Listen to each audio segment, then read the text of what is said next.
Good morning. कल हम लोगों ने पढ़ा था cell and cell division chapter. इसमें हम सेल के बारे में पढ़ चुके थे कि सेल की डिस्कवरी किसने की थी, डेड सेल की एंड लिविंग सेल की। सेल को कितने टाइप्स के अंदर डिवाइड किया गया था, प्रोकैरियोटिक एंड यूकैरियोटिक सेल, इनमें क्या क्या डिफरेंसेस होते हैं। प्लांट सेल, एनिमल सेल के डिफरेंसेस हम पढ़ चुके थे। अब हम पढ़ेंगे एक सेल की स्ट्रक्चर क्या होती है, क्या क्या उसके कंपोनेंट्स होते हैं और उन कंपोनेंट्स के क्या क्या फंक्शंस होते हैं। ठीक है, सेल स्ट्रक्चर। अब देखो, हमने कल पढ़ा था कि एक प्लांट सेल के अंदर सेल वॉल जो होती है वो आउटर मोस्ट सेल होती है, सेल का कंपोनेंट होता है। ठीक है, ये एक हमारी सेल है। अगर ये प्लांट सेल है तो यहाँ पर सेल वॉल प्रेजेंट होगी, और अगर एनिमल सेल है तो सेल वॉल एब्सेंट होगी। ये सेल वॉल। इसके बाद सेल वॉल के अंदर जो मेम्ब्रेन आती है उसको हम बोलते हैं सेल मेम्ब्रेन। ठीक है, फिर यहाँ पर न्यूक्लियस प्रेजेंट होता है। सेंटर में डार्क कलर की एक बॉडी होती है जिसको हम बोलते हैं न्यूक्लियस। और इसी न्यूक्लियस के अंदर हमारा जो जेनेटिक मटेरियल होता है, जो हेरिडिटी में रोल प्ले करता है, जेनेटिक मटेरियल डीएनए या आरएनए, वो प्रेजेंट होता है इस न्यूक्लियस के अंदर। ठीक है, अब इस न्यूक्लियस से हमारी एक ऑर्गेनेली अराइज होती है जिसको हम बोलते हैं एंडोप्लाज्मिक रेटिकुलम। ये एंडोप्लाज्मिक रेटिकुलम टू टाइप्स की होती है, RER rough endoplasmic reticulum and SER smooth endoplasmic reticulum. Rough या स्मूथ क्यों बोलते हैं, क्योंकि यहाँ पर राइबोसोम्स की प्रेजेंस और एब्सेंस के ऊपर इसको डिवाइड किया गया है। फिर कुछ ऑर्गेनेली होती है जिसको हम बोलते हैं गोल्जी बॉडी। ये इस तरीके की ऑर्गेनेली होती है, इसको हम बोलते हैं गोल्जी बॉडी। माइटोकॉन्ड्रिया प्रेजेंट होता है हमारी सेल के अंदर। ठीक है, ये माइटोकॉन्ड्रिया प्रेजेंट है। अगर प्लांट सेल की बात करेंगे तो वहाँ पर क्लोरोप्लास्ट प्रेजेंट होगा, अगर एनिमल सेल की बात करेंगे तो क्लोरोप्लास्ट भी एब्सेंट हो जाएगा। यहाँ पर राइबोसोम्स प्रेजेंट होते हैं, लाइसोसोम्स प्रेजेंट होते हैं, वैक्यूल्स प्रेजेंट होते हैं, अलग अलग टाइप की ऑर्गेनेल्स प्रेजेंट होती है जिनके अलग अलग स्ट्रक्चर है। हम स्टार्ट करते हैं सबसे पहले सेल वॉल से। देखो, सेल वॉल क्या बताया कि सबसे आउटर मोस्ट स्ट्रक्चर है ये प्लांट सेल की। तो आउटर मोस्ट स्ट्रक्चर है और साथ ही कैसी होती है, रिजिड होती है, यानी कि हार्ड होती है, रिजिड या हार्ड। तो इसका क्या फंक्शन होता है, ये जो भी प्लांट सेल होती है उसको प्रोटेक्ट करने का काम करती है, प्रोटेक्शन इसका फंक्शन होता है सेल वॉल का। ठीक है, सेल वॉल जो होती है वो तीन टाइप्स की होती है, या हम बोल सकते हैं तीन पार्ट्स के अंदर वो डिवाइड हो जाती है। Primary cell wall, secondary cell wall, और कुछ प्लांट्स के अंदर टर्शियरी सेल वॉल भी डेवलप हो जाती है। ठीक है, ये सेल वॉल क्या है, इनके कुछ कंपोनेंट्स, ये किस पार्टिकल के या किस सब्सटेंस के बने हुए हैं उस कंपोजिशन के आधार के ऊपर इनको डिवाइड किया गया है। ठीक है, primary cell wall, secondary cell wall and tertiary cell wall. जैसे ये हमारी दो कोई सेल हैं, ठीक है, देखो यहाँ पर ये प्राइमरी सेल वॉल हो जाएगी, इसके अंदर ये सेकेंडरी सेल वॉल हो जाएगी, और यहाँ अगर अंदर बात करेंगे टर्शियरी सेल वॉल हो जाएगी। लेकिन दो सेल्स को आपस में कनेक्ट करेंगे, देखो यहाँ पर ये प्राइमरी हो जाएगी तो यहाँ एक लेयर होगी सेल की, इस सेल को हम बोलते हैं मिडिल लैमेला। इसको हम क्या बोलते हैं, मिडिल लैमेला। दो सेल्स को आपस में कनेक्ट करके रखी हुई है, इसलिए इसको हम मिडिल लैमेला बोलते हैं कि सेंटर के अंदर प्रेजेंट है, मिडिल के अंदर प्रेजेंट है दो सेल्स के। और पार्ट किसका है, ये सेल वॉल का ही पार्ट होता है। किसका बना हुआ होता है, पैक्टिन का बना हुआ होता है। हम पढ़ चुके हैं सेल वॉल बैक्टीरियाज में किसकी बनी हुई होती है, पेप्टाइडोग्लाइकन की बनी हुई होती है। फंगस में काइटिन की बनी हुई होती है। प्लांट सेल के अंदर सेलुलोज, हेमीसेलुलोज, पैक्टिन्स, इन सब की बनी हुई सेल वॉल होती है। ठीक है, अब सेल वॉल के बाद हमारे पास में जो नेक्स्ट लेयर आती है वो क्या आती है, सेल मेम्ब्रेन आती है। अब देखो, जो सेल मेम्ब्रेन होती है ना, उसका नेचर होता है सेलेक्टिवली परमिएबल टाइप का। सेलेक्टिवली परमिएबल टाइप का इसका नेचर होता है। ठीक है, साथ ही साथ ये थोड़ी सी फ्लेक्सिबल होती है, इतनी रिजिड या हार्ड नहीं होती है जितनी कि सेल वॉल होती है। ये प्रोटेक्शन प्रोवाइड करती है सेल मेम्ब्रेन, लेकिन साथ जब ये फ्लेक्सिबल है, कोई भी चीज़ फ्लेक्सिबल है तो शेप को मेंटेन करने का काम करेगी। ये क्या करती है, शेप मेंटेनेंस में रोल प्ले करती है सेल मेम्ब्रेन, शेप मेंटेनेंस। अब मैंने बोला जो सेल मेम्ब्रेन होती है वो सेलेक्टिवली परमिएबल होती है। सेलेक्टिवली सेलेक्ट करना किसी भी चीज़ को, अगर हमारे पास कोई ग्रुप है किसी चीज़ का, उसमें से किसी पर्टिकुलर सब्सटेंस को, किसी पर्टिकुलर मटेरियल को सेलेक्ट कर लिया गया है। ठीक है, और परमिएबल का मतलब होता है परमिएबिलिटी, कि एक गेट से दूसरे गेट में कितना अलाउ हो सकता है, कितने सब्सटेंस जा सकते हैं। तो जो सेल मेम्ब्रेन होती है वो सेलेक्टिवली परमिएबल है। इसका मतलब अगर यहाँ पर ये हमारी सेल है और इस सेल के बाहर, या फिर हम बोलते हैं इस सेल को हमने किसी सॉल्यूट के अंदर, सॉल्वेंट के अंदर, सॉल्यूशन में रख दिया है, यानी कि कुछ सॉल्यूट प्रेजेंट है, कुछ सॉल्वेंट प्रेजेंट है, या कोई भी इसका जो भी, अब इसको पास करवाना है मटेरियल्स को, तो क्या करेगी, जो इसके काम के मटेरियल होंगे, यूज़फुल सब्सटेंसेस होंगे, उनको अंदर ले लेगी, और जो वेस्ट सब्सटेंस होंगे उनको बाहर की साइड में रिलीज़ करवा दिया जाएगा। अब इसको, सामान को, सब्सटेंस को, जो भी मटेरियल इसके लिए रिक्वायर्ड है उसको अंदर लेना है, और जो भी वेस्टफुल है उसको बाहर रिलीज़ करना है। तो यहाँ पर दो प्रोसेसेस होते हैं, ठीक है। एक होता है डिफ्यूज़न की प्रोसेस और एक होती है ऑस्मोसिस की प्रोसेस। अब डिफ्यूज़न क्या होता है, गैसेस के लिए भी होता है, लिक्विड के लिए भी होता है, और कुछ सॉलिड सब्सटेंसेस के लिए भी डिफ्यूज़न की प्रोसेस होती है। डिफ्यूज़न में क्या होता है, कोई भी सब्सटेंस या कोई भी मटेरियल हायर लेवल से, यानी कि जहाँ पर इसकी हायर कंसंट्रेशन प्रेजेंट होगी, उस हायर कंसंट्रेशन से लोअर कंसंट्रेशन की तरफ पर सब्सटेंसेस मूव करना स्टार्ट कर देते हैं along the concentration gradient. Diffusion के अंदर along the concentration gradient, along the concentration gradient जो भी सब्सटेंस है वो मूव करते हैं, ठीक है। अब अगर हम मान के चले जैसे कि यहाँ पर वाटर ज़्यादा होगा तो वाटर अंदर एंटर कर जाएगा, अगर यहाँ सोल्यूट ज़्यादा होंगे, यानी कि कोई आयंस या फिर ग्लूकोज, गैसेज, ये सब ज़्यादा होंगी तो वो एंटर कर जाएंगी, ठीक है। यहाँ पर अगर कुछ ज़्यादा है तो वो इधर से बाहर आ जाएगा। ये डिफ्यूज़न की प्रोसेस के अंदर होता है, ठीक है। डिफ्यूज़न की प्रोसेस के लिए ऐसा नहीं है कि इसे सेमी परमिएबिलिटी की रिक्वायरमेंट होती है, ये सेलेक्टिवली परमिएबल है, तो कुछ जो सेलेक्टिव मटेरियल्स होते हैं उन्हीं को अलाउ कर लेता है। ऑस्मोसिस की प्रोसेस में क्या होता है, ऑस्मोसिस मेनली हम वाटर से रिलेटेड जो भी डिफ्यूज़न होता है, वाटर से रिलेटेड जो डिफ्यूज़न होता है उसको हम बोलते हैं ऑस्मोसिस। ऑस्मोसिस में क्या होगा, वाटर जो है वो अपनी हायर कंसनट्रेशन से लोअर कंसनट्रेशन के अंदर मूव करता है, ठीक है। हायर कंसंट्रेशन से लोअर कंसंट्रेशन में वाटर का मूवमेंट होता है ऑस्मोसिस में। आपने पढ़ा होगा ऑस्मोसिस में हम यूँ बोल देते हैं कि जो लोअर सोल्यूट कंसंट्रेशन है वहाँ से हायर सोल्यूट कंसंट्रेशन की तरफ जाएगा।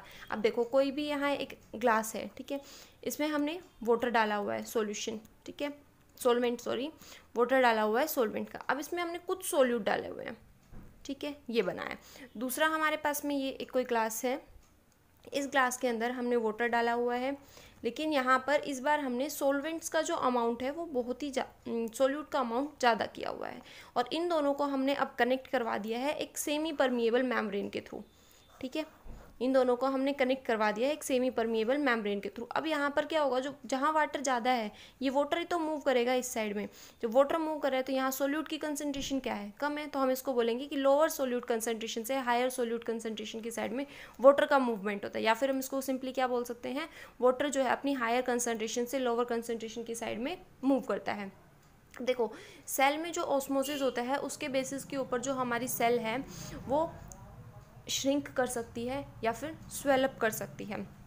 इसके लिए हम तीन टाइप के सॉल्यूशंस मान के चलते हैं, हाइपोटोनिक, हाइपरटोनिक एंड आइसोटोनिक। तीन टाइप के सॉल्यूशंस होते हैं, हाइपोटोनिक, हाइपरटोनिक एंड आइसोटोनिक, ठीक है। हाइपो का मतलब होता है कम, हाइपर का मतलब होता है ज़्यादा, एंड आइसो का मतलब होता है सेम, इक्वल, ठीक है। और ये तीनों क्या है, सॉल्यूशन के टाइप है। टोनिक जो वर्ड है यहाँ पर, हाइपोटोनिक, हाइपरटोनिक और आइसोटोनिक, ये सोल्यूट कंसंट्रेशन से रिलेटेड है, ठीक है, इसकी सोल्यूट की कंसंट्रेशन कितनी है। अब देखो हमने कोई सेल को हाइपोटोनिक सॉल्यूशन के अंदर रख दिया गया है, ठीक है, ये हमारी सेल थी, इसको हमने एक सॉल्यूशन के अंदर रखा और वो सॉल्यूशन कैसा था, हाइपोटोनिक। देखो हाइपोटोनिक बोला गया है, हाइपो का मतलब हो गया कम, और टोनिक किससे रिलेटेड है, सोल्यूट से, यानी कि यहाँ पर सोल्यूट की कंसंट्रेशन कम है और इस सॉल्यूशन के अंदर सोलवेंट की कंसंट्रेशन ज़्यादा है। एक सॉल्यूशन किसका बना हुआ होता है, सोल्यूट प्लस सोलवेंट। जब सोल्यूट की कंसंट्रेशन कम है और सोलवेंट की कंसंट्रेशन ज़्यादा है तो वाटर जो होगा, सोलवेंट जो होगा, वो सेल के अंदर की साइड मूव करना स्टार्ट करेगा। क्यों, क्योंकि यहाँ पर हायर कंसंट्रेशन है सोलवेंट की, अपने हायर कंसंट्रेशन से लोअर कंसंट्रेशन की तरफ में मूव करेगा सेल के अंदर। जैसे जैसे सेल के अंदर जाएगा सेल का साइज़ जो है वो इंक्रीज़ होने लगेगा, सेल जो है स्वेलअप करने लगेगी, और एक ऐसा टाइम आएगा जिस टाइम के ऊपर ये बर्स्ट कर जाएगी, यानी कि फट जाएगी, ठीक है। जैसे हमारी आरबीसी जो होती हैं वो बर्स्ट कर जाती है। कोई भी सेल अपन रखेंगे, हम जैसे किशमिश को पानी में भिगो के रखते हैं या बादाम को पानी में भिगो के रखते हैं, तो क्या रीज़न है वो स्वेलअप कर जाती हैं?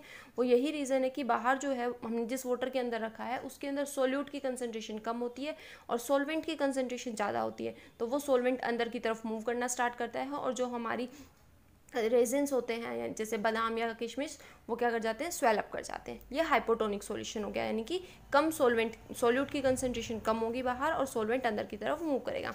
अगर हम हाइपरटोनिक सॉल्यूशन की बात करें तो हाइपरटोनिक सॉल्यूशन में क्या होगा, हाइपर का मतलब ज़्यादा और टोनिक से मतलब क्या है, सोल्यूट, यानी कि इस बार जो हमारी सेल है वो ऐसे सॉल्यूशन के अंदर रखी हुई है जिसके अंदर सोलवेंट का कंसंट्रेशन कम है और सोल्यूट का कंसंट्रेशन ज़्यादा है। सोल्यूट कंसंट्रेशन ज़्यादा है एंड सोलवेंट कंसंट्रेशन कम है। अब देखो यहाँ पानी कम है, सोलवेंट कम है और यहाँ ज़्यादा है, तो क्या होगा, हायर कंसंट्रेशन से लोअर कंसंट्रेशन की तरफ, यहाँ ज़्यादा है यहाँ कम है, हायर से लोअर की तरफ आएगा। तो इस बार जो हमारी सेल होगी वो क्या कर जाएगी, श्रिंक कर जाएगी। ठीक है। और अगर हम इसको आइसोटोनिक सॉल्यूशन के अंदर रखेंगे, आइसोटोनिक का मतलब क्या होगा कि सोल्यूट और सोलवेंट की कंसंट्रेशन जो है वो इस सेल के कंपेयर में इक्वल है। जितनी सेल के अंदर है सोल्यूट कंसंट्रेशन या सोलवेंट की कंसंट्रेशन उतनी ही सेल के बाहर है, यानी कि सॉल्यूशन के है अंदर है। ठीक है। तो ये दोनों तरफ मूवमेंट होगा, लेकिन ये मूवमेंट हमें शो नहीं होगा। क्यों? क्योंकि जब इक्वल कंसंट्रेशन हो चुकी है तो वो मूवमेंट हमें दिखाई नहीं देता है, वो इक्विलिब्रियम की पोजीशन को अटेन कर लेता है। ठीक है, इक्विलिब्रियम की पोजीशन अटेन हो चुकी है, लेकिन यहाँ पर डिफ्यूजन की प्रोसेस अभी भी चालू है जो कि हमें दिखाई नहीं देती है। ये था हमारे पास में कि सेलेक्टिवली परमिएबल है तो किस तरीके से मटेरियल्स को अपने अंदर से बाहर या फिर बाहर से अंदर अलाउ करती है कोई भी सेल मेम्ब्रेन। अब सेल मेम्ब्रेन की एक पर्टिकुलर स्ट्रक्चर होती है जिसके लिए अलग अलग मॉडल्स दिए गए, जैसे रॉबर्टसन मॉडल, ठीक है, unit membrane model, unit membrane model. अभी तक जो वेल एक्सेप्टेड मॉडल है वो है सिंगर एंड निकोलसन का,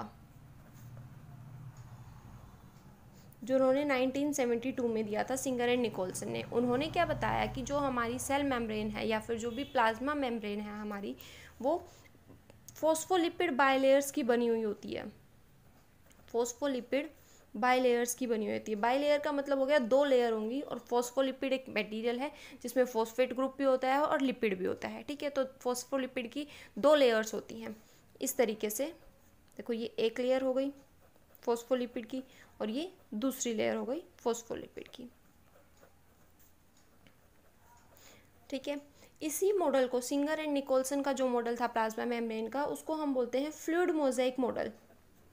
फ्लूइड मोज़ेक मॉडल। तो फ्लूइड मोज़ेक मॉडल क्यों बोलते हैं इसको? क्योंकि देखो फ्लूइड के अंदर मोज़ेक का मतलब होता है किसी चीज़ का बहते रहना, मिक्सचर हो जाना किसी भी चीज़ को। ठीक है, तो यहाँ पर प्रोटीन्स का मिक्सचर होता है। कुछ इंटीग्रल प्रोटीन्स होती हैं और कुछ प्रोटीन्स, जैसे ये बाइलेयर है तो इसके सरफेस के ऊपर प्रेजेंट होती हैं। ठीक है, तो यानी कि जो हमारी सेल मेम्ब्रेन होती है वो फॉस्फोलिपिड की बाइलेयर को कंस्टिट्यूट करती है। साथ ही साथ उसके अंदर कुछ प्रोटीन्स होते हैं जिनको हम इंटीग्रल प्रोटीन, जो अंदर कंप्लीट एम्बेडेड होती है उसको इंटीग्रल प्रोटीन बोलते हैं, और जो बाहर की साइड प्रेजेंट होती है उसको हम बोलते हैं एक्सट्रिंसिक प्रोटीन।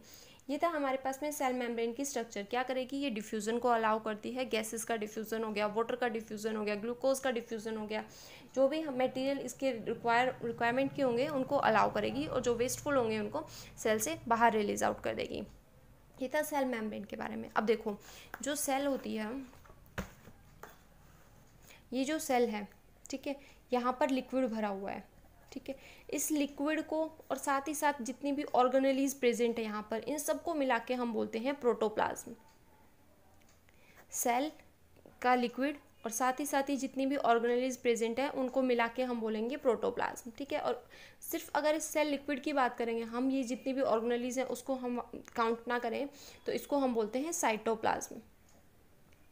ठीक है, प्रोटोप्लाज्म आप पढ़ चुके हैं। प्रोटोप्लाज्म क्या होता है? फिजिकल बेसिस ऑफ लाइफ होते हैं।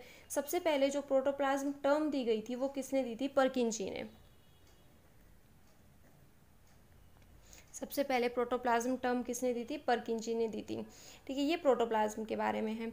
अब साइटोप्लाज्म क्या हो गया? जो भी लिक्विड हमारे सेल का भरा हुआ है, एक्सेप्ट जो भी ऑर्गेनेल्स प्रेजेंट हैं उनको अगर यहाँ से निकाल दिया जाए तो जो भी लिक्विड बचेगा उसको हम क्या बोलेंगे? साइटोप्लाज्म बोलेंगे। ये जेली लाइक फ्लूइड होता है, इसके अंदर बहुत सारे प्रोटीन्स प्रेजेंट होंगे, ग्लिसरॉल प्रेजेंट होगा। प्रोटीन किसका बना होता है, अमाइनो एसिड का बना हुआ होता है। लिपिड्स प्रेजेंट होंगे यानी कि फैटी एसिड्स प्रेजेंट होंगे। कार्बोहाइड्रेट्स के, शुगर के कुछ मॉलिक्यूल्स प्रेजेंट होते हैं यहाँ पर।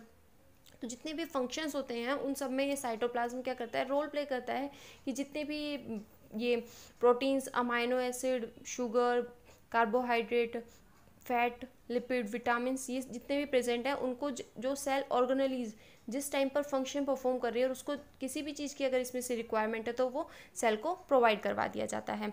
अब हमारे पास में सबसे पहले जो सेल ऑर्गेनेली आती है अब वो है न्यूक्लियस। पहले हम जो सेल ऑर्गेनेली पढ़ेंगे वो है हमारी माइटोकॉन्ड्रिया। न्यूक्लियस भी पढ़ेंगे, एंडोप्लाज्मिक रेटिकुलम भी, सारी ऑर्गेनेलीज को हम कंप्लीट करेंगे। फर्स्ट हम स्टार्ट करते हैं माइटोकॉन्ड्रिया। तो देखो माइटोकॉन्ड्रिया कैसी स्ट्रक्चर है, सबसे पहले तो हमें ये पता होना चाहिए कि इसकी डिस्कवरी किसने की और ये माइटोकॉन्ड्रिया टर्म किसने दी। तो अल्टमैन जो थे उन्होंने इसकी डिस्कवरी की थी और उन्होंने इनको बायोप्लास्ट का नाम दिया था। ठीक है, माइटोकॉन्ड्रिया जो टर्म दी गई थी वो सबसे पहले सी बेंडा ने दी थी। सबसे पहले माइटोकॉन्ड्रिया टर्म किसने दी थी, सी बेंडा ने दी थी। अल्टमैन ने इसकी डिस्कवरी की थी लेकिन उन्होंने टर्म नहीं दी थी। अब माइटोकॉन्ड्रिया कैसी स्ट्रक्चर होती है, डबल मेम्ब्रेन बाउंड है। डबल मेम्ब्रेन बाउंड ऑर्गेनेली है, यानी कि डबल मेम्ब्रेन बाउंड का मतलब क्या है, इसके बाहर में दो मेम्ब्रेन होंगी। इस तरीके से दो मेम्ब्रेन्स होती है।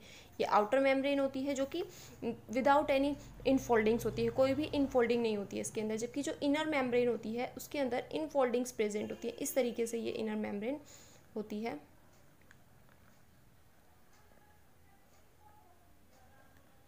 ठीक है, ये क्या है, आउटर मेम्ब्रेन, ये है इनर मेम्ब्रेन। आउटर मेम्ब्रेन और इनर मेम्ब्रेन के बीच में एक स्पेस प्रेजेंट है जिसको हम पेरीमाइटोकॉन्ड्रियल स्पेस बोल सकते हैं।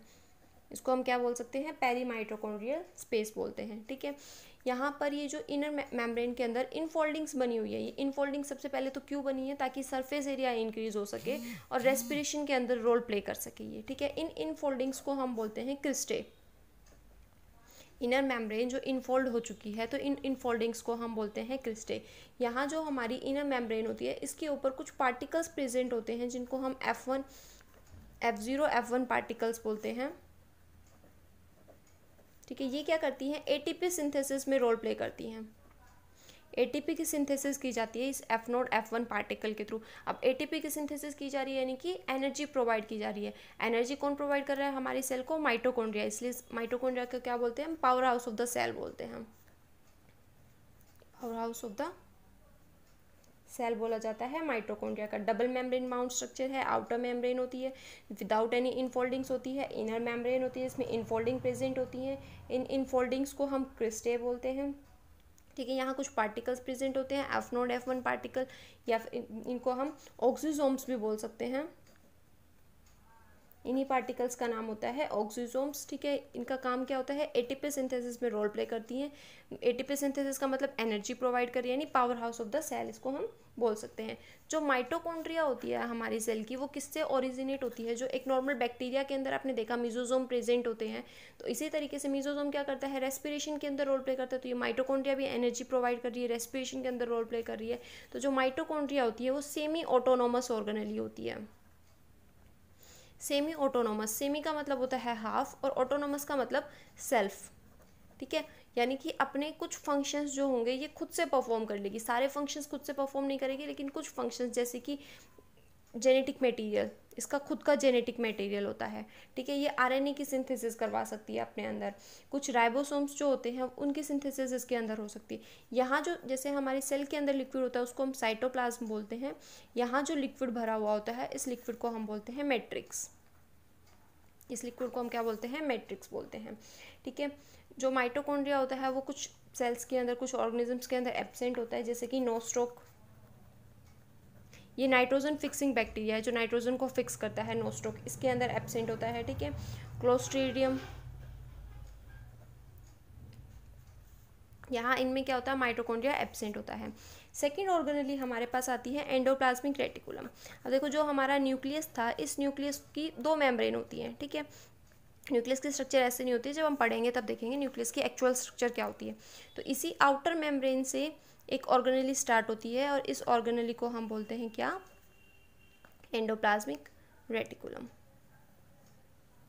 ठीक है, ये इस तरीके से हमारी एंडोप्लाज्मिक रेटिकुलम होती है। ये एंडोप्लाज्मिक रेटिकुलम दो पार्ट्स के अंदर डिवाइड होती है, टू टाइप्स होते हैं इसके।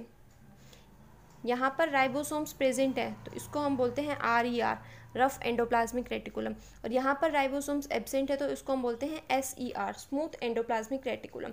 ये एक इंटरकनेक्टिंग सिस्टम है किस किस के बीच में, देखो न्यूक्लियस से स्टार्ट हो रहा है और उसके बाद में जो भी ऑर्गेनेलीज आएंगी, जैसे कि हमारी जब गोल्जी बॉडी आती है तो यहाँ पर वेसिकल्स बनते हैं, ठीक है।